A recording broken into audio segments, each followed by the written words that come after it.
Selamat datang di podcast Halo Lampung, menyajikan obrolan yang tak terduga yang dibawakan semaunya. Senang sekali akhirnya bersama saya kembali hadir Imron Parasaoran dalam program podcast Halo Lampung di episode ke-13 kali ini.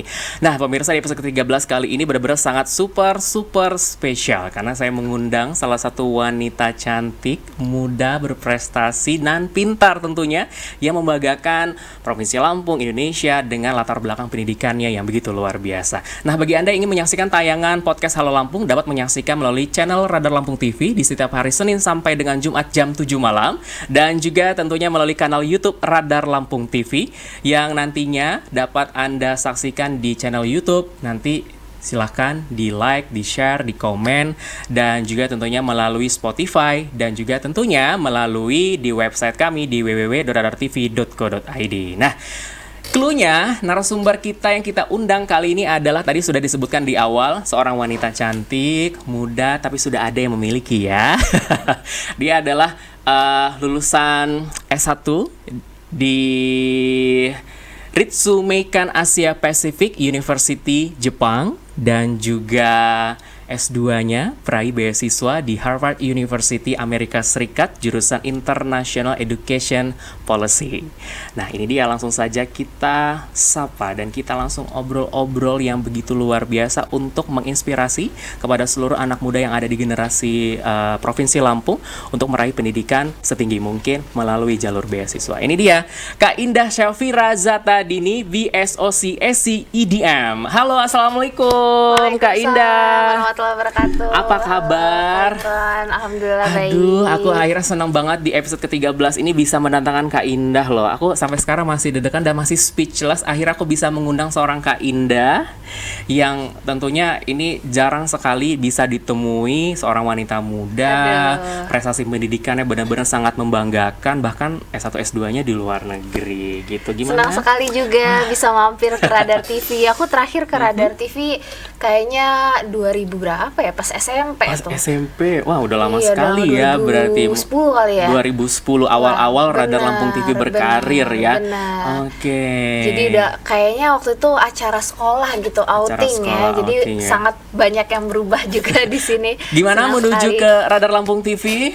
Semangat atau sebelumnya ada aktivitas sebelumnya Kak Indah? Iya, jadi tadi pagi aku kebetulan diundang sama Ubala ITB. Jadi ada komunitas anak-anak mahasiswa ITB yang berasal dari Lampung. Mereka lagi bikin acara di Lampung. Nah, aku diundang untuk jadi salah satu pembicaranya. Luar biasa, ternyata memang udah nggak diragukan lagi seorang Kak Indah ya. Oke Kak Indah, kita kan sudah berawal di tahun 2023 nih ya, masih di bulan Januari. Dan kita sudah melalui sepanjang bulan selama 1 tahun di tahun 2022. Apa nih yang udah dilewatin seorang Kak Indah tentunya selama tahun 2022 ini? Wah, ini aku bingung nih, banyak banget ya kameranya. Boleh kesana. Ya. Tengah kali ya. Oke. Ya, jadi 2022 nih ya, kita masih pandemi, masih melanjutkan serial pandemi dari 2020. Cuma ya aku bersyukur sekali sih karena kantor tempatku bekerja memberikan kebebasan untuk bekerja dari rumah atau WFA ya, zaman sekarang bilangnya work from anywhere. Jadi aku ke kantor tuh biasanya seminggu 2 kali. Sisanya aku kerja dari rumah sama suami juga.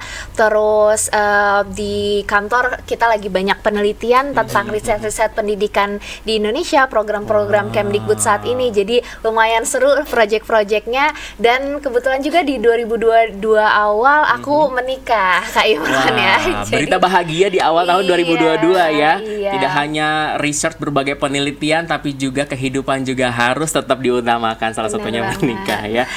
By the way, congratulations sudah menikah 2022. Terima kasih. Mengawali tahun 2022 dengan membahagiakan sehingga ada support system yang semakin lengkap ya. Karena kan kalau udah research penelitian tuh kalau misalkan nggak ada yang support systemnya jadi kayak kurang semangat. Betul. Tapi sekarang udah ada suami jadi semakin semangat lah ya. Iya, support system ya. Oke, Kak Indah, apa sih yang membuat Kak Indah termotivasi banget nih untuk mengejar pendidikan sampai ke luar negeri dan sampai lulusan S2? Gitu. Oke, jadi aku itu mulai kepikiran untuk merantau mungkin pas di bangku SMP kali ya. Jadi pas di bangku SMP itu sempat ikut lomba dan menyadari bahwa ternyata kalau di Pulau Jawa itu pada saat itu ya informasi dan akses itu jauh lebih banyak daripada di Lampung.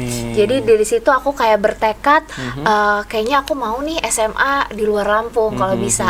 Nah, jadi mungkin one thing led to another thing, dari aku SMA merantau, ketagihan merantau, akhirnya S1-nya merantau lagi, sampai akhirnya S2 merantau lagi, tapi tetap karena Indonesia ada di hati, jadi sekarang udah selesai kuliahnya, balik lagi ke Indonesia. Berarti memang dari SMP tuh udah ada keinginan rasa penasaran itu tadi ya, dan kebetulan memang di Pulau Jawa untuk mendapatkan akses informasinya lebih mudah. Jauh jadi lebih banyak. SMA itu memutuskan untuk berada di Pulau Jawa. Benar. Oke, tapi sejauh itu dukungan keluarga atau orang tua bagaimana? Apalagi kalau misalkan masih SMA, masih remaja banget nih ya, belum 17 tahun tapi memutuskan untuk SMA di luar Lampung gitu, dan banyak orang tua yang mungkin kurang menyetujui dalam hal ini. Tapi kalau peran orang tua sejauh ini seperti apa, Kak? Kalau orang tua sih, kalau boleh jujur memang orang tua tuh tidak pernah memaksakan ya. Jadi sangat memberikan kebebasan, sangat terbuka.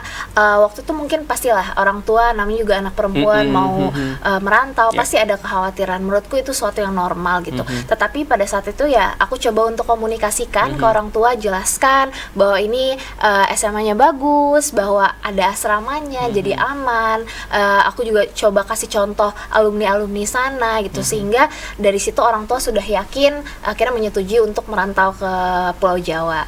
Oke, jadi memang memberikan keyakinan yang pasti bahwa seorang Kak Indah memberikan keyakinan kepada kedua orang tua bahwa ya tujuannya memang untuk belajar, tempatnya aman, terjangkau, dan juga terjamin dari segi kelanjutan pendidikannya waktu itu. Nah, saya pernah membaca suatu artikel atau suatu berita waktu SMA pun Kak Indah sudah pernah pertukaran pelajar. Itu gimana ceritanya? Masih SMA loh, tapi udah hebat banget gitu. Iya, jadi waktu SMA itu ya kayak yang tadi aku bilang bahwa begitu ke Jakarta itu jauh lebih banyak akses informasinya ya. Kesempatan itu jauh lebih banyak. Karena zaman itu belum ada internet yang seperti sekarang ya. Kalau sekarang sih aku yakin teman-teman yang saat ini sedang menyaksikan punya TikTok, punya Instagram, harusnya informasi sudah banyak sekali. Cuma waktu itu aku SMA di sana, aku dapat info dari kakak kelas bahwa ada loh pertukaran pelajar selama 1 tahun, bisa ke Amerika, ke Eropa, ke Jepang, dan ke berbagai negara, dan ada beasiswanya juga gitu. Itu aku tahu dari kakak kelas, dan kakak kelas itu belum ada yang berangkat, belum ada yang berhasil, tapi waktu itu kakak kelasnya udah banyak yang daftar, jadi proses seleksinya tuh lumayan lama, sekitar pokoknya dari kelas 10 berangkatnya tuh menjelang kelas 3, jadi sekitar 2 tahun seleksinya. Nanti teman-teman di rumah mungkin bisa cek di Google gitu ya, nama programnya Bina Antar Budaya, programnya AFS atau YES. Kalau yang AFS tuh bisa ke Eropa, ke Asia, kalau yang YES khusus ke Amerika, setahun dibiayai sama pemerintah Amerika. Dari situ aku ikut tesnya, kayak aku jalanin aja sih, lumayan panjang kan tesnya, dari kelas 10 ada ya wawancara, tes tulis, segala macam lah. Jadi ya udah aku kayak sekalian keluar asrama gitu kan, keluar dari penjara, sekalian ikutan tes. Jadi dijalani 6 bulan sekali ke Jakarta, ikutan seleksi, dan akhirnya alhamdulillah dapat dan berangkat gitu. Waktu itu ada sekitar di chapternya Jakarta. Nah ini nih Kak Imron nih, jadi chapter itu ada di seluruh Indonesia. Chapter Karawang, chapter Bandung, chapter bahkan tuh di Kalimantan aja ada, tapi di Lampung nggak ada chapter Lampung. Jadi ya kalau anak-anak Lampung mau ikutan pertukaran pelajar AFS sih harus tes di Jakarta atau ke Palembang. Itu kan kayak PR banget kan. Jadi ya dari situ tuh aja udah kelihatan bahwa memang akses pendidikan itu memang belum merata ya di Indonesia. Nah aku karena waktu itu lokasinya di Banten, lumayan deket ke Jakarta ya, 4 jam lah ya. Ikutan tesnya waktu itu ada sekitar chapter Jakarta itu ada sekitar lupa aku, mungkin ya 3.000 2.000-an. Dari situ diseleksi akhirnya ada 13 yang berangkat di menjelang kelas 12 gitu. 13 peserta atau 13 siswa-siswi terbaik se-Indonesia. Dari chapter Jakarta dari aja. Chapter Jakarta. Terus pas jadi di chapter Jakarta ini kan lumayan paling banyak ya, paling selektif, makanya banyak 13. Tapi kalau kayak dari Kalimantan, dari chapter let's say chapter Medan, chapter Balikpapan gitu-gitu, biasanya lebih sedikit, biasanya cuma 2 orang, 3 orang. Nah, digabungin jadi satu angkatan sekitar 90-an orang. 90 orang. Se-Indonesia yang berangkat. Berapa lama waktu itu untuk pertukaran pelajar ke luar negeri? Waktu ke Amerika ya? Ke Amerika, benar-benar. Jadi opsinya bisa ke Eropa lewat program AFS itu selama 1 tahun, atau ada yang program singkat 2 minggu ke Jepang, ada yang 1 semester di Jepang gitu. Tapi kalau yang aku itu namanya programnya Kennedy Lugar Youth Exchange Study, itu selama 1 tahun. Jadi full 1 tahun 2 semester tinggal sama orang Amerika, host family-nya di sana, induk semangnya, dan ke sekolah di high school di sana gitu. Jadi bukan cuma pertukaran budaya aja, tapi juga belajar di institusi sekolah mereka. Di sana, ya. Berarti memang dari kelas 3 awal selama 1 tahun mengenyam pendidikan di luar negeri. Benar. Berarti memang masih menyangkut hubungan dengan sekolah yang SMA sebelumnya. Enggak. Jadi nggak dihitung. Oh, tidak dihitung. Iya, jadi 1 tahun tuh hilang saja gitu. Orang-orang dapat. Jadi pas balik ke Indonesia, ada dua hal sih. Jadi dapat diploma Amerika, bisa langsung kuliah pakai diploma itu. Tapi kalau mau kuliah di Amerika kan, tapi kan waktu itu aku maunya kuliah di Indonesia atau di negara lain, jadi tetap harus ikut UN, jadi mengulang lagi 1 tahun. Tetapi ini ada yang bilang gini ya, anak-anak AFS atau YES itu ibaratnya kayak ketapel, katanya gitu. Jadi kayak ditarik 1 tahun untuk melaju pesat, buat menghiburnya gitu ya. Tapi memang aku sih ngerasa aku nggak rugi 1 tahun sih ya. Banyak sekali pelajaran kehidupan, pelajaran budaya baru, bahasa baru pastinya, dengan aku merasakan hidup langsung, karena beda loh Kak Imron, kita jalan-jalan ke Amerika seminggu 3 hari, sama tinggal di sana 12 bulan tuh benar-benar kita melewati masa-masa yang adaptasi, adjustment, culture shock, kita memahami budaya, bagaimana pola pikir orang setempat dan lain-lain. Itu pengalamannya menurut aku luar biasa lah gitu. Dengan usia yang mungkin 17-18 tahun di saat itu udah pemikiran yang luar biasa sekali, bisa menerima lingkungan, bisa menerima budaya yang ada di sana gitu kan. Karena kalau kita bandingin dengan anak muda sekarang, dengan anak muda yang zamannya Kak Indah, mungkin pemikirannya agak sedikit berbeda seperti itu ya, karena tergantung dari lingkungannya itu sendiri. Betul, ya. Tapi aku sempat ketemu sih pas tes anak-anak yang dari Semanda ikut tes ke Jakarta. Aku sampai kayak wow, naik kapal jauh-jauh loh tuh Kak, bayangin deh perjuangannya. Banget, ya, makanya sedih gitu. sih belum ada chapter di Lampung. Tapi ya memang ya begitulah ya. Mungkin sekarang bisa ke Palembang karena udah ada tol juga kan, lebih dekat. Sampai saat ini pun memang informasi itu tidak ada di Lampung ya. Bukan informasinya ada, tapi ya untuk chapter buat seleksinya nggak ada. Wah, sangat disayangkan sekali. Padahal memang anak-anak muda di Lampung juga sangat berpotensi ya, karena banyak yang tidak diketahui. Ibarat kayak mutiara berada di bawah laut, kalau misalnya nggak ada yang mencari nggak bakal kelihatan. Seperti itu kan. Tapi akan tetap jadi mutiara seperti itu ya. Oke. Awal pertama kali dipersiapkan oleh Kak Indah di usia saat itu untuk mengikuti pertukaran pelajar ke luar negeri, yang dipersiapkan pertama kali, atau ada buat esai kah, atau memang hanya sekedar harus menguasai bahasa terlebih dahulu, atau bagaimana? Kalau bahasa enggak ya, jadi kan memang ada negara-negara Eropa itu kita memang belajarnya di tempat. Jadi kalau yang Amerika pun juga nggak ada tes bahasa Inggris itu kayak UN aja gitu, nggak jadi kayak syarat utama harus jago bahasa Inggris, enggak, karena memang dianggap bisa belajar di tempatnya di sana. Jadi ya waktu itu tes pertama banget tuh tes pengetahuan umum. Jadi pas tahun pertama itu aku kayak ya baca-baca RPUL, buku pintar, ngafalin nama-nama menteri, ngafalin nama-nama negara kayak gitu pengetahuan umum. Tapi seru-seru aja sih. Aku ngerasanya kayak itu kan tesnya panjang ya. Cuma aku enjoy banget proses belajarnya, karena setiap kali tes kan ketemu teman-teman dari berbagai sekolah, terus keluar dari asrama. Jadi aku nganggapnya itu suatu proses yang menyenangkan aja, walaupun memang panjang sekali, dokumen-dokumen yang harus disiapkan juga luar biasa banyak gitu ya. Tapi karena memang prosesnya juga 2 tahun, jadi memang ya udah aku jalanin aja pada saat itu.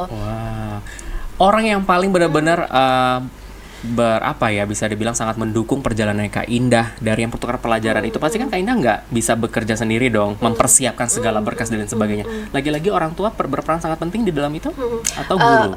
Oh, orang tua banyak banget berperan sih. Jadi kalau waktu aku di Jakarta itu juga banyak dokumen-dokumen yang disiapkan. Benar. Itu kebetulan ayah kerjanya di Jakarta. Jadi pulang pergi Lampung. Jadi ayah lumayan banyak bawain berkas atau scan-scan dokumen dan lain-lain itu sangat dibantu ya. Pas lagi aku tes juga harus dianterin kemana-mana. Ya apa cek kesehatan apa. Aku tuh sampai sebelum berangkat itu tuh 14 suntikan Kak. Ya buat vaksin ini, itu chickenpox segala macam banyak banget. Syaratnya itu yang nganterin juga ayah gitu. Dan aku juga sangat mengapresiasi ibuku ya, karena memang luar biasa percaya gitu ya sama anaknya. Bahkan sekolahku tuh sempat menentang. Jadi sekolahku kan lumayan islami. Anak kecil gitu kan mau ke Amerika itu lumayan sangat ditentang. Mana lagi waktu itu juga memang masih nggak lama dari Islamic phobia yang kejadian 9/11 diserang itu. Jadi adalah khawatiran dan takutnya nih sekembalinya aku di sana tuh nanti aku di brainwash lah atau membawa pengaruh buruk ke pesantren dan lain-lain gitu. Jadi ya memang itu lumayan jadi tantangan. Cuma pada saat itu ya itu jadi tanggung jawabku ya, bahwa aku berpikir aku jadi contoh nih, nggak boleh macam-macam deh di Amerika. Kalau aku aneh-aneh nanti adik-adik kelasku jadi nggak boleh berangkat, nanti sepupu-sepupuku di Lampung, adik-adikku di Lampung juga jadi nggak dapat kepercayaan. Jadi waktu itu memang jadi tanggung jawabku, memang aku harus benar-benar sungguh-sungguh belajar yang lurus-lurus aja gitu, jangan aneh-aneh. Wah, seru sekali ya, ternyata di SMA sudah dipercayai, dibantu dengan didukung oleh kedua orang tua, hingga bisa seusia itu udah berpengalaman di Amerika Serikat pertukaran pelajar dengan pengalaman yang tentunya nggak akan bisa terlupakan sampai saat ini ya. Benar. Nah, akhirnya bisa terfikirkan kembali untuk melanjutkan pendidikan setelah menyelesaikan sekolah di sana. Akhirnya kenapa nih memilih S1-nya di luar negeri lagi? Aku tahu memang karena udah kayaknya lebih asik di luar negeri ya daripada di negeri gitu untuk meraih pendidikannya. Kenapa nih? Kenapa keluar negeri lagi gitu? Jadi aku tuh memang tipe orangnya selalu punya banyak plan. Jadi kayak aku tuh realistis dan pragmatis sekali. Waktu itu sekembalinya ke Indonesia ya, aku belajar seperti pada umumnya, mempersiapkan SBMPTN, undangan juga aku persiapkan semaksimal mungkin. Cuma aku realistis bahwa aku harus punya banyak plan nih. Waktu itu memang target utama aku mau sebenarnya waktu SMA itu aku maunya pertukaran pelajar ke Jepang. Cuma yang ke Jepang waktu itu nggak beasiswa, yang beasiswa ke Amerika. Ya karena biaya dan lain-lain ya aku akhirnya ya udahlah ke Amerika aja gitu. Nah jadinya pas lagi SMA tuh kayaknya tetap mau ke Jepang nih. Akhirnya juga daftar ke Jepang, daftar yang sekolah teknik. Adalah seleksinya namanya Mitsui Bussan. Nanti teman-teman bisa cek Google, ada seleksi Monbuka Gakusho, itu aku ikutin juga. Di satu sisi juga aku tetap nyiapin buat UTBK seleksi PTN nasional. Waktu itu pada saat mempersiapkan yang ke Jepang, sebenarnya prioritas utama mau ke Jepang sekolah teknik. Cuma ternyata banyak hal-hal yang aku nggak tahu Kak, kayak butuh A-level. A-level tuh kayak ya ada sertifikasi khusus lah, matematikanya juga lumayan beda sama kurikulum nasional, dan itu nggak ada waktu buat mempersiapkannya. Terus ya singkat cerita aku jadi kayak oh ya udah nggak apa-apa, yang kalau gitu ke Jepang coba cari yang nggak butuh A-level, yaitu jurusan humaniora. Waktu itu aku ngambil, kebetulan aku waktu SMA banyak ikutan lomba debate, jadi lumayan suka juga sama konflik internasional, isu-isu politik. Jadi aku daftar juga HI di Jepang yang nggak butuh A-level waktu itu, plus aku nyiapin UTBK buat sekolah teknik di Indonesia. Belajar itu gila banget ya, kelas 12 teman-teman mungkin yang ada kelas 12 ini pasti merasakan lah gilanya belajar pada saat kelas 12 itu. Buat nyiapin, terus aku ada di pilihan pertamaku mau masuk elektro, pilihan kedua dan pilihan ketiga. Pada saat itu aku dapetnya di pilihan keduaku. Di pilihan keduaku waktu itu bingung nih mau ke pilihan keduaku itu atau ke Jepang tapi jurusannya bukan teknik, karena aku anak suka fisika dan matematika sebenarnya. Dengan segala pertimbangan akhirnya memutuskan untuk ke Jepang waktu itu. Dari situlah gitu baru aku akhirnya ya sebenarnya banyak tantangan juga, karena di Jepang kan sekolahnya juga bukan ya aku kan dari IPA gitu Kak. Jadi nggak terbiasa sama menghafal, nggak terbiasa sama baca-baca jurnal yang banyak gitu, terbiasa sama angka. Jadi lumayan banyak adaptasi yang harus aku lakukan, yang harus aku perjuangkan pada saat itu, tapi ya bisa-bisa aja dijalanin. Gitu. Nah, berarti kan sebelum kita memutuskan untuk Kak Indah ingin ke Jepang dan ingin ke universitas ini, pasti kan sudah melakukan riset di berbagai universitas ya. Nah, ini lagi-lagi memang Kak Indah memang ada orang yang sangat-sangat berjasa di balik S1 itu, atau memang lagi-lagi memang inisiatif seorang Kak Indah yang memang sudah punya pengalaman waktu SMA ke Amerika Serikat, mungkin lebih ke pemikiran lebih terbuka luas lah ya gitu. Risetnya seperti apa yang dilakukan oleh seorang Kak Indah akhirnya memilihlah universitas yang ada di Jepang ini dengan yakin?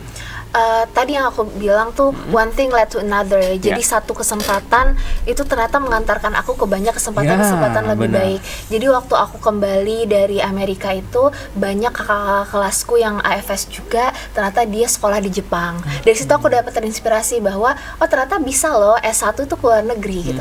Ternyata enggak S2 doang loh, ternyata ada loh beasiswa, ternyata ada loh kampus ini gitu. Jadi ya lumayan dapat inspirasi dari situ. Beda kalau misalnya teman-teman kita yang di Lampung, pasti ya nggak kebayang kan, karena ya walaupun misalnya di TV ada atau melihat sosial media ada yang ke Jepang, tapi nggak ada kakak kelas yang melakukan itu, jadi kayak kurang relate gitu ya. Nah kalau aku, karena kebetulan aku punya akses orang-orang yang alumni AFS juga, aku banyak melihat yang beasiswa kemana ke Jepang gitu, sehingga aku dari situ jadi terinspirasi. Nah sisanya memang ya mengerjakan PR sendiri, harus riset sendiri. Ini aku paling sebel nih Kak Imron, kalau misalnya ada yang ngechat kayak gini, Kak syarat ke Harvard apa gitu, atau Kak syarat daftar beasiswa LPDP apa, itu kan sesuatu yang sebenarnya bisa dicari di Google, betul, gitu.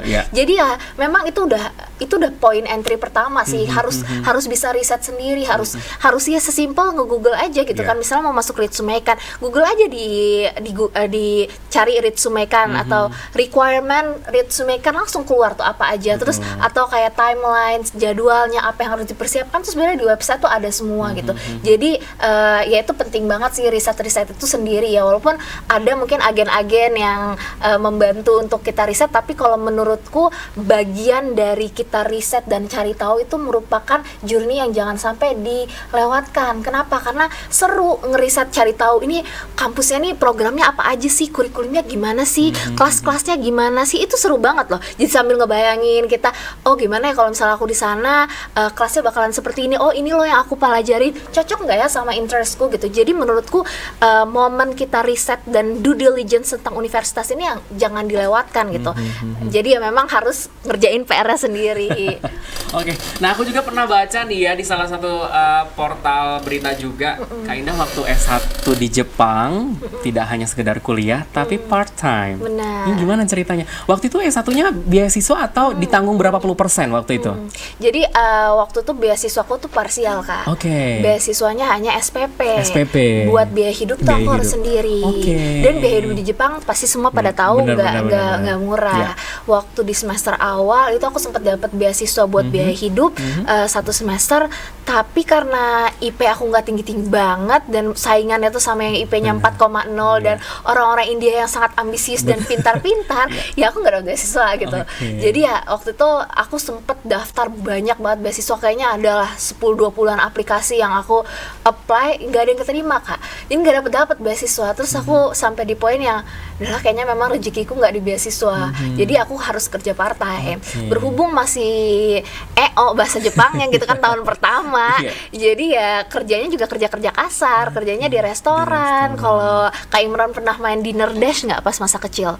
Jadi tuh kayak kerja di restoran, lari-lari. Nah itu tuh sama seperti itu gitu. Aku kerja di fast food restoran di Jepang, harus ngafalin menunya, ngafalin waktunya. Wah itu luar biasa. Pernah juga nyuci piring, pernah juga di hotel buat beres-beresin kasur, part time kan. Terus juga ya macam-macam deh, kerja kasar gitu tahun pertama. Cuma tahun kedua, tahun ketiga begitu bahasa Jepangnya sudah mulai bagus, itu pekerjaannya juga lumayan ya jadi lebih manusiawi gitu ya. Jadi aku banyak ngajar, jadi guru, jadi tour guide, jadi kerja paruh waktu gitu. Jadi sepanjang 4 tahun full sih kerja part time terus. Wow, ternyata di balik kesuksesan Kak Indah di S1 di Jepang ini ternyata ya lagi-lagi memang kalau misalnya ingin lebih maju ya tadi kerja di kafe atau di restoran dan lain sebagainya, itu jarang loh anak muda yang saat ini mungkin kayak bisa kuliah bayar pribadi ya, tapi untuk menambah pengalaman seperti kerja di berbagai restoran dan lain sebagainya di luar negeri itu jarang gitu. Tapi dengan cerita Kak Indah mungkin ini menjadi motivasi untuk anak-anak yang ada di Indonesia khususnya di Lampung ketika memang beri kesempatan untuk bisa melakukan lanjut pendidikan di luar negeri ya. Setuju. Apapun iya bisa gitu, dan juga tentunya banyak jalan untuk bisa mendapatkan itu. Mungkin kalau sampai sana ingin mendapatkan uang lebih bisa juga seperti Kak Indah kerja part time dan lain sebagainya. Di PTN dalam negeri pun menurutku bisa-bisa aja sih part time. Kayak sekarang tuh banyak banget online, jadi freelancer, jadi translator, yang jago gambar bisa jadi ilustrator. Itu sekarang banyak banget website buat freelancer seperti Fastwork, yang dimana kita dibayarnya tuh per jasa kita gitu, dan dibayar sama institusi, sama kantor dan lain-lain. Menurutku bisa banget sih kalau memang ada keinginan buat kerja paruh waktu. Oke. Nah, akhirnya berjalan dengan seiringnya waktu menyelesaikan pendidikan di S1. Nah, gimana nih ceritanya seorang Kak Indah bisa terpilih sebagai valedictorian and commencement speaker-nya waktu itu pada saat kelulusan? Iya. Jadi aku tadi bilang bahwa tahun pertama aku apply beasiswa nggak ada yang keterima. Betul. Jadi di poinnya aku kayak udahlah menyerah, kayaknya memang aku rezekinya nggak di beasiswa gitu. Karena orang-orang Uzbekistan, orang-orang India, teman-temanku tuh wah ngomongnya jago, aplikasinya keren banget, memang GPA-nya mereka juga hampir 4,0 gitu, jadi selalu mereka yang dapat gitu. Tapi akhirnya di tahun keempat, yang di poin tahun ketiga tuh aku kerja udah lumayan sampai surplus. Aku jadinya kerjanya tadi buat kebutuhan nih jadi surplus. Jadi kebanyakan bener. Aku sampai bisa jalan-jalan ke Korea, bisa jalan-jalan ke Meksiko, waktu itu ke Amerika juga ya dari uang tabungan paruh waktu itu gitu. Nah pas aku udah mulai stable, udah nggak ada masalah dengan keuangan, udah mulai paham lah ya sama bagaimana pola di Jepang, tahun keempat tuh aku mulai ada keberanian buat ya udah coba aja apply lagi beasiswa. Terus ya benar-benar iseng-iseng aja. Jadi kalau di kampusku tuh ada namanya beasiswa Ando Momofuku. Itu lumayan, yang itu beasiswa yang paling prestigious-nya lah, paling tinggi gitu ya. Kalau di Indonesia mungkin MAPRES gitu ya. Jadi aku sebenarnya nggak terlalu berharap banyak sih yang sama Ando Momofuku ini, karena aku melihat dari tahun-tahun sebelumnya yang dapat Ando Momofuku ini adalah yang tiap semester tuh yang dapat beasiswa terus gitu. Jadi kayak mereka yang udah tahu polanya seperti apa. Cuma waktu itu aku jalanin aja, terus aku di poinnya aku akhirnya nanya sama temenku yang langganan dapat beasiswa, kayak gimana sih sebenarnya caranya gitu, gimana cara bikin aplikasi yang bagus, cara wawancaranya gitu. Aku belajar dari dia, dan dia tuh ngasih tips gini, ini aku bener-bener ketampar sih. Dia bilang gini, dia nanyakan, kamu biasanya emang nulis esai kapan sebelum deadline? Terus aku bilang, ya kalau boleh jujur sih, misalnya waktunya 2 minggu ya, aku ngerjainnya 2 jam sebelum deadline. Panik gitu kan, ngerjain esai terus kayak submit, nggak dapet, sedih gitu. Terus aku bilang, oh jadi ya mungkin aku butuh preparation lebih. Emang kalau kamu gimana? Kalau dia bilang gini, aku itu mending aku nggak kerja part time, aku ngosongin kerjaan part timeku, shift aku nggak aku isi selama 1 minggu. Yang penting aku bisa bikin esai yang bagus, sehingga selama 1 tahun aku nggak perlu kerja. So kayak wah, sementara aku yang waktu itu masih egois, nggak mau, aku nggak mau mengorbankan 2 jam nyuci piring aku bisa dapat duit buat bikin esai gitu. Tapi aku nggak berpikir panjang. Aku waktu itu mikirnya kayak aku tetap mau dapetin uang, jadi aku nggak mau mengorbankan shift aku kerja paruh waktu. Aku baru mengerjakan esai beasiswa aku tuh 2 jam sebelum deadline. Akhirnya nggak oke gitu. Sementara temanku yang dia kayaknya orang Bangladesh ya, dia orang Bangladesh, dia tuh bilang dia bahkan sampai ngosongin waktunya itu sampai 1 minggu, sehingga dia punya banyak waktu untuk cek esainya, minta orang Jepang buat review esainya. Dia punya banyak waktu dan dia pinter banget gitu. Dia bilang kayak mending korbanin seminggu nggak dapat uang, dan in return lu dapat sebulan dapat gede banget kan. Beasiswa itu kayak 20 juta sebulan, 15 juta sebulan, setahun lu nggak perlu kerja, kata dia gitu. Terus aku kayak wah gila, harusnya aku melakukan itu gitu. Ternyata bener aja Kak. Jadi ya aku jalanin proses-prosesnya, dan ternyata aku yang dapetin Ando Momofuku itu, kan dia gitu. Padahal tuh ya itu aku bilang tahun-tahun sebelumnya itu dapat Ando Momofuku tuh yang biasanya emang rajin dapat beasiswa. Cuma aku agak kesel juga sih waktu itu, kayak aku kenapa sih baru dapat beasiswa sekarang gitu. Coba kalau tahun pertama aku dapat beasiswa, nggak usah aku nyuci piring ya kan. Tapi dapat beasiswa pas aku udah kayak nggak terlalu butuh secara finansial nggak terlalu butuh-butuh banget gitu kan, tapi ya dari situ ya aku belajar bahwa memang ya ini proses Betul. orang buat belajar, buat ya mungkin dari kegagalan itu aku juga jadi banyak belajar apa nih yang harus diperbaiki gitu sih. Jadi ya makanya bisa dapat valedictorian karena menangin si beasiswa Momofuku, terus dan di akhir jadi yang menyampaikan pidato buat wisuda tahun itu gitu. Waktu itu GPA-nya berapa? Waktu itu aku nggak kalau di Indonesia kan orang bisa sampai 3,9 gitu. Aku 3,7-an deh kayak. 3, Dan iya. itu udah luar biasa sekali, menjadi salah satu lulusan terbaik betul, lah ya, ya menjadi salah satunya. Iya, benar. betul. Dan akhirnya terpilih lah menjadi speaker waktu itu Betul. ya. Ada berapa teman-teman Indonesia yang ada di Jepang waktu itu satu banyak angkatan? banget. Oh, banyak sekali ya. Kayaknya 300-an gitu. Wow. Buat semua angkatannya Iya. ya, 300-an di kampusku. Ramai banget ya orang Indo di Jepang waktu itu. Nah, akhirnya setelah menyelesaikan pendidikan S1 di Jepang dan terfikirkan kembali untuk melanjutkan ke Harvard University yang kita tahu itu salah satu universitas terbaik di dunia seperti itu. Gimana cerita awal Kak Indah bisa masuk ke salah satu universitas favorit itu? Iya, jadi kalau boleh jujur, jawabannya jujur apa jawaban pinter nih? Jujur aja kali ya. Jadi kalau boleh jujur itu, aku 4 tahun kuliah di Jepang, itu kan sambil kerja Kak. Betul. Sambil kerja, dan di poin yang aku kerjanya kerja yang bagus gitu ya, kerja yang jadi guru hampir kayak full time. Waktu itu sempat 28 jam per minggu, tiap hari ketemu bos. Jadi aku tuh udah lumayan ya paham dan familiar bagaimana pola kerja orang Jepang.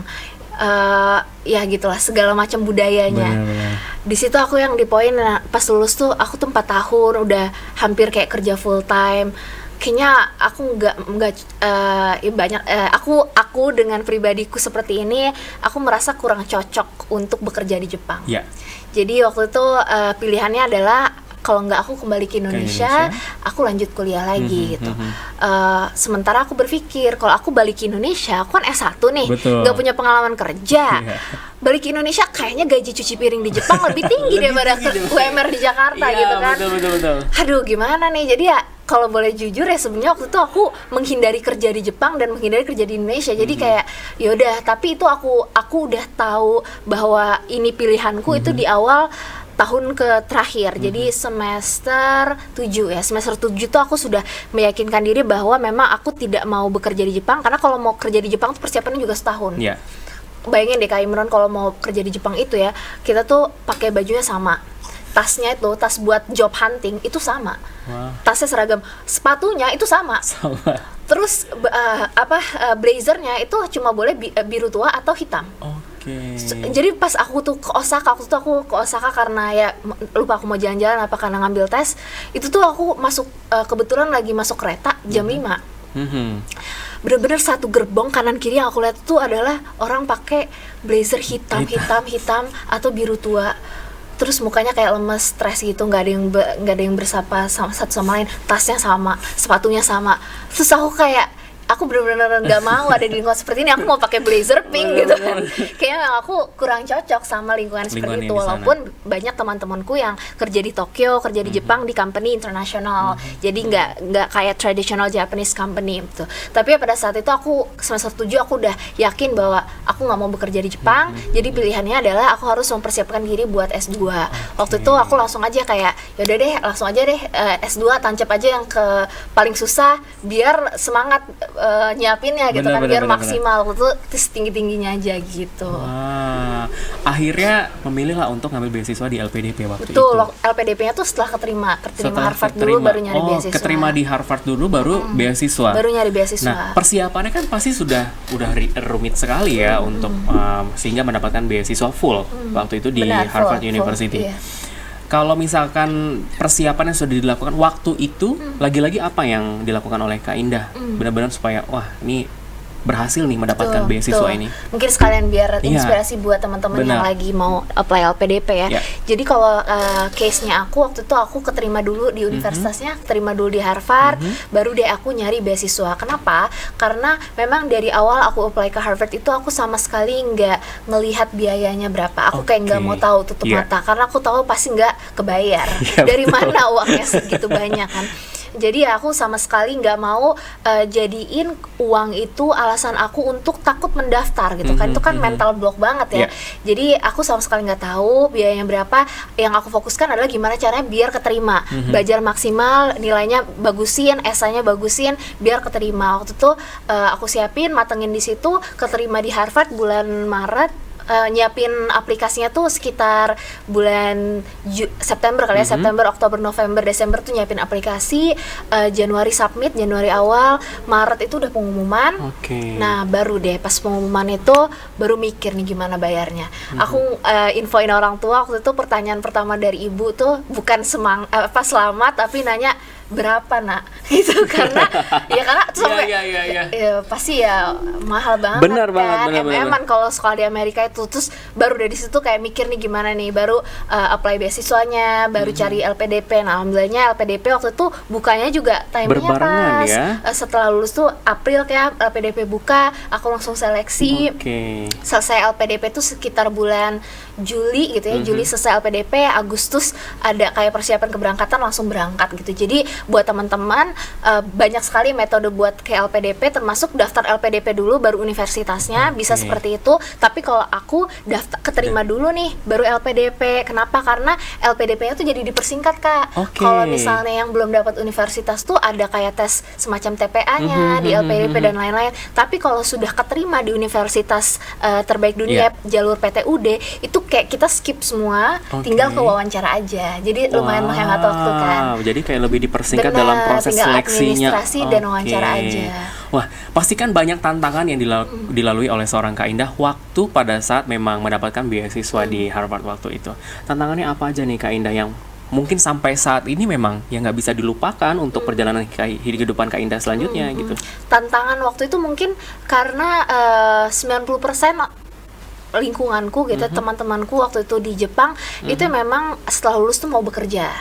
Jadi aku sangat kesulitan untuk mencari teman buat sama-sama nyiapin proses aplikasinya. Terus juga sempat tergoda aku daftar kerja juga di Jepang, jaga-jaga gitu kan. Jadi untuk konsisten mempersiapkan gitu. Dan mungkin teman-teman yang menonton juga saat ini sedang bekerja gitu kan. Jadi punya responsibility di kantor, nggak bisa menyisihkan waktu yang banyak buat mempersiapkan aplikasi. Itu menurutku suatu yang normal. Dan waktu itu juga tantanganku seperti itu. Aku nyelesain skripsi harus nyiapin S2 juga Nah, tapi aku sangat terbantu karena aku punya beberapa teman yang sama-sama mau daftar ke S2 gitu ya, nggak mau bekerja. Jadi waktu itu kebetulan ada kayak kelas gitu ya, di sekelas tuh kita memang sama-sama mau ke S2, terus kita saling ngingetin, saling ngasih tahu kalau ada info beasiswa, info opening, info segala macam terkait graduate school tuh kita saling sharing. Jadi ya sangat membantulah menurutku si support system orang-orang yang memang punya goal yang sama. Walaupun tantangannya itu sih, tantangannya buat ada di lingkungan yang semua orang mau bekerja, nggak ada yang mau S2, itu kan sangat sulit ya buat kita be consistent dan tetap apply gitu. Wow, dan pasti sudah banyak sekali proses yang dilalui oleh seorang Kak Indah. Karena seperti kita ketahui emang kita sebagai manusia itu hanya bisa berencana, kembali lagi ke Tuhan untuk yang bisa untuk menentukan untuk hasil akhirnya seperti apa gitu ya. Nah, setiap proses juga pasti sudah melewati, mungkin ada keberhasilan, ada juga kegagalan. Nah, selama Kak Indah melalui proses yang begitu panjang, mulai dari S1, S2, pasti kan tidak hanya keberhasilan saja yang pernah Kak Indah rasakan. Mungkin ada kegagalan-kegagalan yang sehingga membuat Kak Indah lebih termotivasi lagi untuk lebih baik ke depannya. Pernah merasakan kegagalan waktu untuk kuliah di S2 atau di S1 waktu itu? Banyak sih, banyak banget sebenarnya. Karena kan nggak mungkin orang-orang tahu baiknya aja, enaknya aja gitu kan. Harus tahu di sana itu banyak tantangan yang begitu luar biasa sehingga banyak kegagalan juga yang kita rasakan gitu. Betul. Sebenarnya kalau dilihat kan, wah ini valedictorian apa, sebenarnya list gagalnya tuh jauh lebih banyak. Tapi kan nggak di-share ya. Betul. Kan itu yang orang-orang nggak lihat gitu. Jadi sebenarnya kegagalannya banyak banget. Seperti yang aku bilang, dari zaman SMA aja aku ikutan lomba debate. Itu kan aku seminggu sekali tuh ikutan lomba debate. Ya masa sih nggak ada yang menang gitu kan? Kalau dari 30 lomba masa nggak ada satu yang nyangkut gitu ya. Ada kan jadinya, tapi kan yang di-share yang menang-menangnya aja gitu. Jadi memang kalau aku sendiri itu mungkin ada di momen-momen yang sebenarnya tuh aku hampir ketagihan sama gagal gitu ya. Karena dari gagal itu aku jadi ada motivasi untuk belajar lebih baik, untuk refleksi diri, untuk perbaikan apa sih yang masih kurang, apa yang harus diperbaiki gitu. Jadi ya dari SMA tuh udah banyak gagal-gagal lomba, termasuk gagal masuk ke kampus pilihan pertama aku waktu UTBK. Tapi ternyata memang jalannya seperti ini gitu. Terus juga waktu S1 juga aku gagal mendapatkan beasiswa buat biaya hidup. Akhirnya tapi ternyata aku dari situ jadi belajar untuk mengatur waktu karena aku punya responsibility buat kerja paruh waktu selama 28 jam per minggu.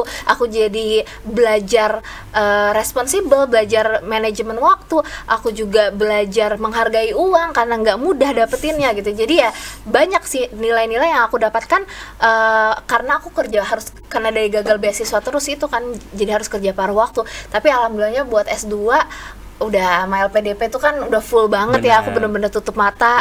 Ya udah belajar yang sungguh-sungguh aja, nggak perlu mikirin harus kerja paruh waktu biar mencukupi kebutuhan finansial gitu. Waktu itu aku bener-bener udah ya alhamdulillah deh 1 tahun itu bener-bener fokus belajar aja, terus lulus selesai. Wow, gitu. Bisa lulus S2 dalam waktu 1 tahun. Iya, itu karena programnya kebetulan 1 tahun. Memang ngejar program 1 tahun ya waktu itu ya. Bener. Karena kalau misalnya lewat dari itu kita bakal menanggung atau memang perpanjang untuk di beasiswa LPDP-nya. Jadi kalau di luar negeri itu agak sedikit berbeda sama di Indonesia. Kalau di Indonesia kan kita mungkin kayak tesis atau skripsi itu wajib gitu ya. Terus juga mungkin ada tantangan seperti dari dosennya lah, mengulur-ulur apa segala macam gitu. Tapi kalau di luar negeri ini kebetulan SPP-nya kan bisa sampai 1M. Kalau ngaret kan nggak mungkin kan kemarin. Jadi ya betul. Jadi ya kalau di sana itu nggak ada istilahnya dosen ngaret-ngaret itu. Jadi dosen ya harus komit, harus nggak ada istilah mengulur. Dan di banyak universitas skripsi ataupun tesis itu nggak diwajibkan. Jadi ya syarat kelulusan ya memenuhi SKS. Jadi apa ya, kayak hampir nggak ada alasan untuk mundur kelulusannya gitu. Dan ditambah lagi kalaupun mundur juga kan biayanya nggak sedikit gitu. Dan kayaknya sih hampir nggak ada gitu orang-orang yang mundur gitu. Waktu S2 berarti tugas akhirnya ada, tapi bukan dalam bentuk sih itu juga ada paper, tapi dia riset penelitian tapi lebih singkat lah gitu. Lebih singkat dibandingkan dengan berbeda jauh sama yang di Indonesia yang berlembar-lembar sampai tebel gitu. Benar-benar. Mungkin Kak Indah tahu apa yang membedakan dengan sistem pendidikan yang ada di Indonesia ataupun juga sistem pendidikan yang ada di luar negeri. Apa yang membedakan dan apa yang mungkin bisa diambil oleh seorang Kak Indah nanti dapat diimplementasikan ke pendidikan di Indonesia menurut Kak Indah sendiri seperti apa? Banyak sih ya. Jadi yang aku rasakan mungkin paling signifikan adalah bagian dari memberikan kesempatan peserta didik untuk melatih kemampuan berpikir kritis. Itu yang sangat berbeda ya. Jadi kalau di luar itu kelasnya mayoritas kita anak-anak murid itu lebih aktif, lebih diberikan kesempatan untuk berpendapat. Misalnya nih, kelas durasi 2 jam atau 1 jam gitu. Guru atau dosen itu hanya menjelaskan materi sekitar 10 atau 15 menit. Sisanya buat diskusi di kelas. FGD ya. Benar. Jadi ya anak murid itu diberikan kesempatan untuk berargumen dan bahkan kadang tuh ada profesor-profesor yang sengaja mancing biar orang-orang tuh nggak setuju sama dia. Dari situ menurutku sangat terlatih ya berpikir kritis, cara untuk menyampaikan pendapat. Kalau punya ide itu bagaimana cara biar ngomongnya terstruktur, biar sistematis. Dan ujiannya juga Kak Imron tuh sangat berbeda. Kalau di Indonesia kita cenderung dihadirkan dengan pilihan ganda gitu. Aku juga dari SD itu ya terbiasa sama UN pilihan ganda. Yang kalau nggak tahu tinggal cap-cip-cup ya kan. Nah sementara kalau di sana tuh sangat jarang pilihan ganda. Jadi biasanya esai, biasanya kita disuruh bikin paper, biasanya disuruh open ended. Jadi nggak ada yang salah, nggak ada yang benar. Kita disuruh menyampaikan ide kita disuruh refleksi. Jadi dari situ tuh benar-benar terlatih sih kemampuan berpikir kritis si peserta didik. Wow, jadi kayak diuji imajinasinya juga ya, berpikir kritis, gimana cara untuk menuangkan dalam sebuah paper dan sebagainya ya. Nah, ini Kak Indah kan juga mungkin berprofesi sebagai education policy analyst dan juga konsultan ya.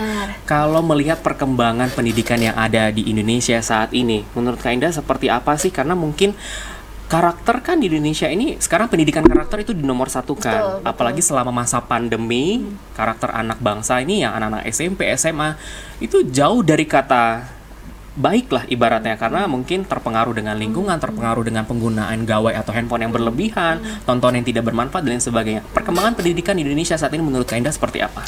Aku sangat optimis ya Kak ya. Aku senang dengan program terkini walaupun kita belum tahu dampaknya sebenarnya. Betul. Memang apakah program-program yang menggantikan program lama ini benar-benar berdampak untuk guru dan peserta didik, kita belum tahu. Masih dalam proses riset untuk mengetahui jawabannya. Cuma aku sangat optimis dengan banyak sekarang pemangku yang di kementerian atau teman-teman yang saat ini sedang ada di kebijakan yang membuat kebijakan publik itu sangat aware bahwa sistem pendidikan Indonesia ini perlu reformasi. Jadi aku melihat sekarang banyak kegiatan-kegiatan seperti training guru yang diganti, yang diubah, terus juga belum lagi kurikulum. Terus yang biasanya mungkin dites itu kemampuan saintifik, matematikanya, bahasa Indonesianya atau pelajaran-pelajaran di UN. Sekarang yang dites ada tes karakternya juga, ada tes lingkungan sekolah gitu. Jadi sifatnya menurutku pendidikan sekarang itu lebih holistik. Yang dilihat bukan cuma yang di-assess nih bukan cuma anak muridnya doang, tapi yang di-assess juga gurunya gitu kan. Sekolahnya nih, apakah terjadi kekerasan seksual di sekolah, apakah terjadi bullying di sekolah, itu kan masuk ke salah satu komponen AKM Kak. Dan menurutku dengan itu dites gitu, itu kan meningkatkan secara tidak langsung meningkatkan kesadaran kepala sekolah, guru bahwa banyak komponen-komponen lain yang yang bersifat non akademis gitu, yang akan mempengaruhi akademis siswa juga, yang akan mempengaruhi student learning outcome gitu kan, pencapaian belajar siswa gitu. Jadi aku senang dengan sekarang di tesnya banyak gitu ya, di tes lingkungan sekolah, jadi banyak temuan-temuan yang ya lumayan mengkhawatirkan, ternyata di sekolah terjadi bullying dan lain-lain gitu.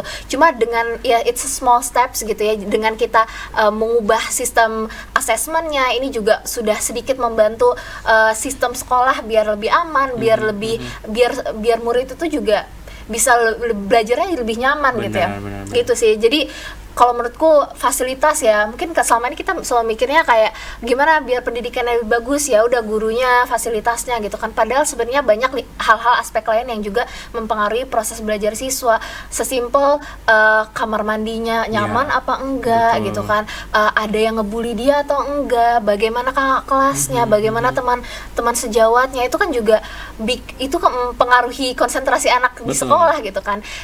Cuma aku sangat-sangat optimis dan hopeful kali ya, sangat berharap dengan segala perubahan. Semoga reformasi yang saat ini sedang dilaksanakan, yang sedang berlangsung ini nggak sifatnya itu cuma di masa kementerian sekarang aja gitu. Semoga bisa sustainable, bisa berkelanjutan. Bahkan setelah nanti 2024, aku harapannya jangan deh terlalu banyak diganti-ganti, membingungkan buat siswa, membingungkan buat guru. Bener banget, karena belum 5 tahun sudah diganti kurikulum pendidikannya gitu. Nah, kalau misal mungkin nggak sih nanti ke depan di Indonesia bisa sistem pendidikannya sama seperti sistem pendidikan di luar negeri? Kalau menurutku sih sistem Indonesia itu kita tuh karakternya Asia ya, jadi ada beberapa aspek yang memang nggak bisa nih kalau kita mau bener-bener implement yang ada di luar, karena dari segi budaya aja kita berbeda gitu kan.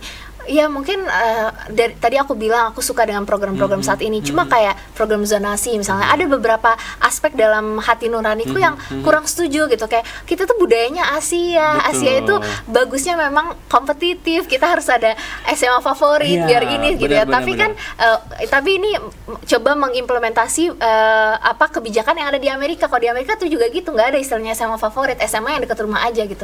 Tapi apakah ini cocok dengan Indonesia gitu? Padahal kalau kita lihat salah satu pendidikan yang terbaik itu ternyata Singapura ya, yang nilainya tertinggi di PISA score itu selain Finland, bahkan Finland itu rankingnya 4 kalau nggak salah, yang tertinggi itu Beijing, Singapura gitu.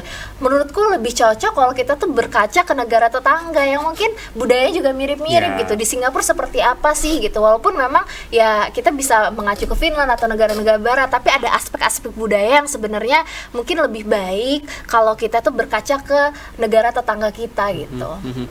Waduh, Kak Indah nih luar biasa sekali pembahasan Kak Indah itu memang aku dari tadi perhatikan bahasa Kak Indah tetap dengan pembicaraan yang mantap dan tentunya juga meyakinkan gitu ya. Makanya Kak Indah itu sampai bisa lulusan luar negeri di Harvard University itu memang benar-benar teruji melihat ngobrol begini aja udah kelihatan begitu pintarnya seorang Waduh, sosok Kak belum Indah. lah, masih banyak yang harus aku pelajari. Next project atau next yang akan dilakukan oleh seorang Kak Indah mungkin mengejar gelar doktor, PhD. Gimana nih? Mungkin kali ya, tapi kalau untuk dalam waktu dekat sih mungkin belum dulu ya PhD. Saat ini aku masih suka dengan dunia pendidikan dan aku kebetulan lagi ngambil diploma Montessori. Mungkin kedepannya doain aja tahun ini bisa buka sekolah. Mungkin di masa depan bisa buka cabangnya di Lampung ya, karena belum ada nih sekolah Montessori di Lampung kan. Luar biasa. Ya jadi aku sekarang kerja di kantor gitu ya. Dulu aku waktu S1 aku sempat jadi guru. Jadi ada beberapa hal yang aku kayak kangen deh, pengen jadi guru lagi deh, pengen kembali ke lingkungan sekolah. Makanya tahun ini aku mau mulai untuk buka sekolah. Ya mohon doanya aja deh. Semoga diperlancar untuk niat buka sekolahnya itu tadi ya. Nih Kak Indah, kalau misalnya aku tanya pertanyaan terakhir nih ya, apa yang membedakan Kak Indah sekarang dengan Kak Indah yang 5 tahun yang lalu? 5 tahun lalu ya, berarti 5 tahun lalu aku lagi S1 ya, lagi nyuci piring kayaknya. Lagi nyuci piring di restoran Jepang. Mungkin pada saat itu aku masih masih banyak stres dan sedihnya ya, kayak aku tuh suka sedih waktu itu karena aku punya banyak teman-teman yang nggak dapat beasiswa sama sekali, bahkan SPP-nya, tapi dia nggak perlu segitunya kerja gitu ya. Aku pernah loh Kak kerja di pabrik di kamera, salah satu kamera merek Jepang, itu kerjanya tuh jam 4 sore sampai 4 subuh. Wow. Tapi nggak lama, cuma sebulan doang gitu. Tapi itu kan tersiksa banget kan, hidupnya kayak kebalik gitu. Nah itu tuh aku ada di poin yang aku kayak sedih gitu, kenapa sih aku nggak terlahir atau difasilitasi sama keluarga yang berada sehingga aku tidak perlu seperti ini gitu. Mungkin aku yang pada saat itu tuh masih banyak mempertanyakan apakah ini sesuatu yang memang layak aku perjuangkan gitu ya. Tapi sekarang kalau aku boleh jujur gitu, aku justru bersyukur banget ada terlahir di keluarga yang sederhana aja gitu. Kenapa? Karena coba kalau aku difasilitasi pada saat itu, ya mungkin aku juga nggak akan belajar untuk punya responsibilitas yang tinggi, punya manajemen time yang oke buat mengatur antara kerja dengan sekolah. Mungkin semangat aku juga nggak semembara itu gitu. Aku kayak aku harus keluar, aku harus mengubah nasib, aku harus, ya mungkin nggak segitunya gitu. Kalau memang aku dilahirkan di keluarga yang berkecukupan, tapi aku kan juga nggak tahu ya. Dan di satu sisi juga sekarang tuh aku kayak sadar gitu, aku tuh sebenarnya kalau misal waktu kuliah itu lurus-lurus aja, misalnya nggak terlalu banyak kegiatannya, mungkin sebenarnya orang tua tuh cukup-cukup aja buat mencukupi biaya hidup aku. Tapi Kak Imron, kebetulan aku nih banyak mau. Waktu itu aku magang S1-nya, magangnya di PBB New York. Bayangin aja New York tuh semahal apa gitu kan. Jadi buat biaya hidup di sana tuh mahal banget. Dan kalau magang di United Nations itu nggak dapat unpaid, itu nggak dapat bayaran. Nah itu kan sangat memakan biaya. Terus juga aku pertukaran pelajar waktu aku S1 ke Meksiko Kak. 6 bulan. Terus aku mau jalan-jalan ke Korea lama ini. Jadi sebenarnya karena aku ikutan konferensi di luar, karena aku banyak maunya, banyak kegiatannya yang mungkin juga hal yang positif. Tetapi karena itulah jadinya kebutuhan aku juga banyak. Tapi dari situ aku jadinya tahu bahwa aku memang harus mengumpulkan uang, aku harus kerjanya sungguh-sungguh. Jadi ada dapat uang, bahkan surplus tadi aku bilang, kan lebih dari yang aku butuhkan. Jadi ya aku sangat berterima kasih di aku yang pada saat itu yang banyak mau, yang masih berjuang gitu ya. Tapi mungkin ya kalau yang membedakan aku yang saat itu juga belum tergambarkan apakah hal yang aku lakukan sekarang ini memang layak untuk diperjuangkan. Dan ini mungkin juga teman-teman yang lagi nonton saat ini sedang berjuang, apapun itu gitu ya. Percayalah bahwa kalau kamu melakukan suatu sungguh-sungguh, kamu melakukan perubahan kebaikan ke diri kamu setiap hari secara rutin, secara konsisten, your future self will thank you gitu.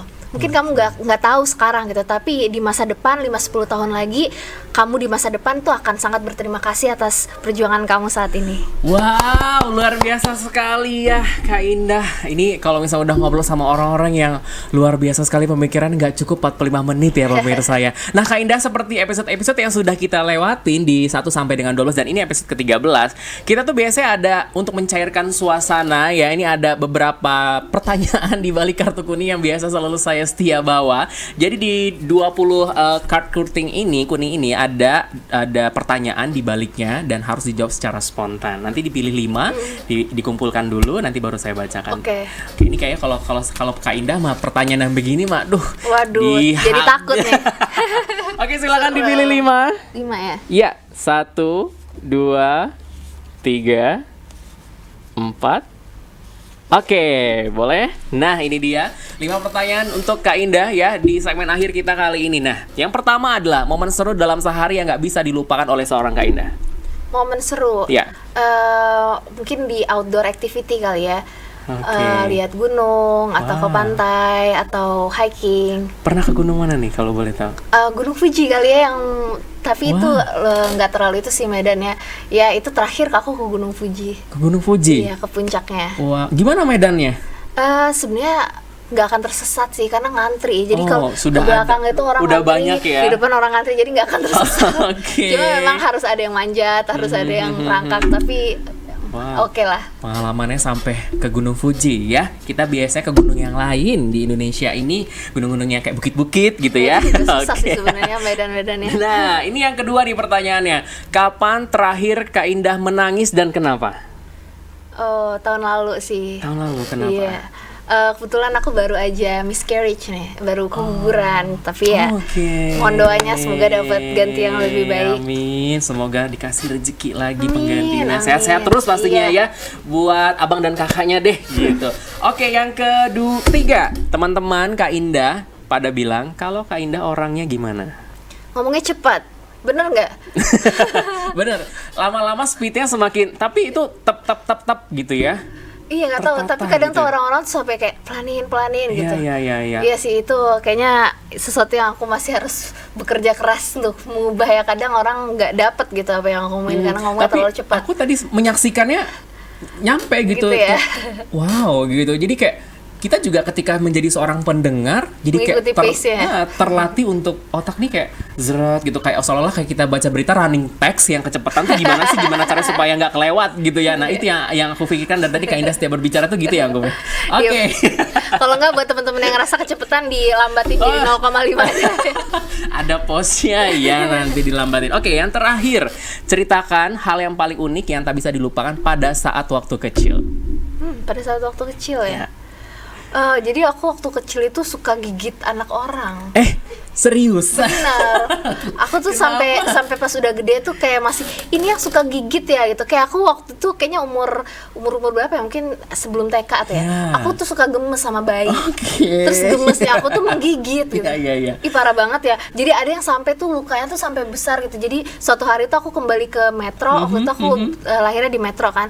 Terus ada yang dulu aku gigit, ini loh masih ada bekasnya Kak. Malu banget kan ya. Aku juga nggak tahu kenapa ya. Kayak gatel gitu giginya. Jadi kayak gemes itu hal yang paling gak bisa dilupain banget ya. Betul, terus kayak aku masih ada memorinya, misalnya ada bayi lewat gitu di depan rumah, aku kejar gigit, tega banget ya, bingung, kayak gemes gitu. Ya Allah, jadi ternyata di balik kayaknya itu cerita kecilnya sebenarnya udah nggak gigit ya itu ya, karena udah bukan zamannya, udah bukan usianya lagi nih. Oke, Kak Indah, kita udah di penghujung acara. Mungkin ada yang ingin disampaikan kepada anak-anak muda di Provinsi Lampung yang mungkin ingin melanjutkan pendidikan, tapi ternyata finansial ekonomi keluarga yang memang tidak mendukung. Banyak sekali anak-anak yang berpotensi pemikiran akademiknya oke, tapi dia down, dia mungkin tidak ingin ada motivasi untuk melanjutkan kuliah karena itu tadi finansial ataupun ekonomi keluarga yang tidak mumpuni. Seperti itu. Mungkin ada yang ingin disampaikan. Iya, jadi buat teman-teman sekarang tuh banyak sekali ya beasiswa-beasiswa, ada beasiswa bidik misi, buat yang mau S1 di luar negeri, juga sekarang juga udah ada beasiswa dari Kemdikbud, buat yang mau S2 atau S3 ada LPDP gitu. Jadi ya kalau menurutku sih saran dari aku buat teman-teman yang saat ini menyaksikan atau menonton, kurang-kurangin scrolling TikToknya atau Instagramnya, coba untuk cari-cari info beasiswa gitu, karena sebenarnya banyak sekali info-info di luar sana gitu. Juga coba cari tahu info-info di sekitar teman-teman nih, mungkin dari kakak kelas, dari ya orang-orang Lampung yang dari sekolah yang sama, yang mungkin merantau atau dapat beasiswa. Coba cari tahu dari mereka sehingga bisa terinspirasi dan termotivasi bahwa zaman sekarang jangan sampai nih karena finansial itu bikin kita jadi nggak semangat belajar, bikin kita jadi nggak mau untuk merantau, nggak mau untuk menjadi lebih baik gitu. Jadi ya itu sih saran dariku, coba untuk cari info, cari-cari tahu, gunakan waktunya sebaik mungkin untuk scrolling dan cari-cari informasi untuk pendidikan yang lebih baik. Oke, luar biasa sekali Kak Indah. Ini benar-benar episode ke-13 yang sangat super spesial banget. Ini aduh, aku bahagia banget ketika pertama kali direct message seorang Kak Indah ya. Itu langsung dibalas sama dia, dan nanti jangan lupa di fallback ya, Kak. Iya. Oh iya, belum fallback ya, padahal aku udah iya, kita udah sering chat-chatan ya, bahkan udah sering WhatsApp waktu itu. Akhirnya mendekati untuk kesini. Siap. Sekali lagi aku terima seneng kasih sih kalau di Lampung. Maksudnya aku tuh ngerasa aku diundang sampai ke Makassar, sampai ke Sulawesi, ke Kalimantan gitu. Tapi di Lampung sendiri aku belum terlalu banyak memberikan inspirasi atau memotivasi adik-adik yang saat ini juga ada di bangku sekolah, bahwa sebenarnya bisa loh orang Lampung juga merantau, orang Lampung juga berprestasi, itu bisa banget. Aku punya banyak sekali teman-teman yang dari Lampung juga yang saat ini berprestasi gitu ke luar negeri. Aku punya satu teman yang ke Harvard Medical School, orang Lampung, anak SMA 2 Bandar Lampung.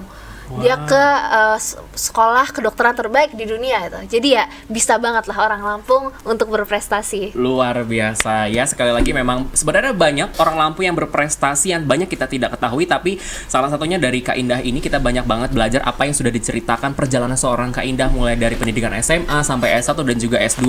Keberhasilan memang itu menjadi suatu perjalanan yang mungkin kalau kita berhasil ya berarti udah jalannya dari kasih Tuhan gitu ya. Tapi ada juga kegagalan-kegagalan yang dilewati seorang Kak Indah sehingga menjadi pribadi yang lebih baik dan juga memiliki mental yang begitu luar biasa, karena kalau tidak ada gagal kita nggak bisa belajar dari kegagalan itu untuk menjadi yang lebih sukses lagi ke depannya. Sekali lagi terima kasih Kak Indah Safira sudah hadir di podcast kita di Radar Lampung TV.